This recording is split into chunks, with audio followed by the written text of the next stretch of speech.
మేడ్చల్ జిల్లా పీర్జాదిగూడలో ప్రభుత్వ అనుమతి లేకుండా ఓ బిల్డర్ సెల్లర్ తవ్వకాలు చేపట్టాడన్నారు కాలనీవాసులు. దీంతో పక్కనే ఉన్న అపార్ట్మెంట్ ప్రహరీ గోడ కూలడంతో స్థానికులు భయంతో పరుగులు తీశారు. జీహెచ్ఎంసీ అధికారులకు ఫిర్యాదు చేసినా పట్టించుకోవడం లేదని అపార్ట్మెంట్ వాసులు ఆగ్రహం వ్యక్తం చేశారు.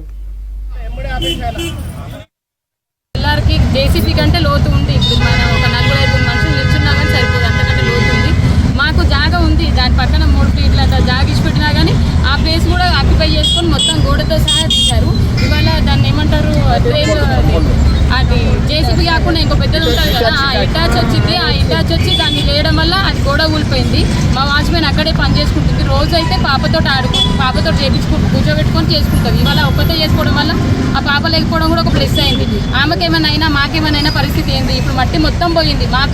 మా వాళ్ళు కూడా నడవడానికి 1 ఫీట్ మందం 2 ఫీట్ల మందం నడవడానికి జాగా ఉంది. ఆ జాగా కూడా మొత్తం పోయింది. ఇప్పుడు గోడ దాకా వచ్చింది.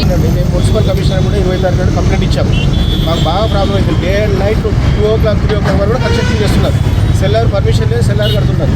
మేము ఆల్రెడీ రిటర్న్ కంప్లైంట్ ఇచ్చాము. 23 రిటర్న్ కంప్లైంట్ ఇచ్చాము. కంప్లైంట్ ఇచ్చినా కూడా కన్సర్న్లో ఆపుతుంటే కానీ ఫోన్లు చేస్తే లేదు ఇన్వాల్వ్మెంట్ వాళ్ళు ఉన్నారు, వీళ్ళు ఉన్నారు, లీడర్స్ ఉన్నారు, కానీ దీన్ని మేము చూస్తున్నాం అంటున్నారు. మా టీంలు బయట ఉన్నట్టుగానే ఎవరు స్పందన లేదు. ఆల్రెడీ ఈరోజు ఏం జరిగింది, కంపెనీ వాళ్ళకి వెళ్ళిపోయింది. కంపెనీ వాళ్ళకి వాచ్మెన్ ఆమె వాష్రూమ్లోనే ఉన్నది. ఆ పిల్ల చిన్న పిల్ల ఉంది. రేపు పొద్దున సరిపోతే ఎవరు దానికి బాధ్యులు అంటే ఇప్పుడు కంపెనీ వెళ్ళిపోతే రేపు బిల్డింగ్ వెళ్ళిపోతుంది. మేము సెల్లార్ ఆపమంటే సెట్ బ్యాక్ 1 ఫీట్ కూడా లేకుండా మొత్తం కంప్లీట్. ఎన్నోసార్లు కంప్లైంట్ ఇచ్చినాము, 100 డయల్ చేసినాము. మున్సిపల్ కమిషనర్కి ఇచ్చినా కూడా ఎలాంటి చర్యలు తీసుకోకుండా ఇల్లీగల్ సెల్లార్ కన్స్ట్రక్షన్ చేస్తున్నారు వితౌట్ సెట్ బ్యాక్. మా కంపౌండ్ వాళ్ళకి దగ్గరగా తీసింది కాబట్టి మా కంపౌండ్ వాల్ ఇప్పుడు డ్యామేజ్ అయింది. రేపు బిల్డింగ్ కూడా డ్యామేజ్ అవుతుంది. కాబట్టి ఇది మొత్తం సెల్లార్ కన్స్ట్రక్షన్కి ఆపవలసిందిగా మీ ద్వారా మున్సిపల్ ఆఫీస్ని కానీ అందరినీ కోరుతున్నాము. దీనివల్ల కంప్లైంట్ ఇచ్చినా స్పందన లేదు. వాళ్ళు వచ్చినాక కూడా వీళ్ళు ఆపేస్తున్నారు. అప్పుడు మళ్ళీ తర్వాత నైట్ టైంలో కూడా చేస్తున్నారు.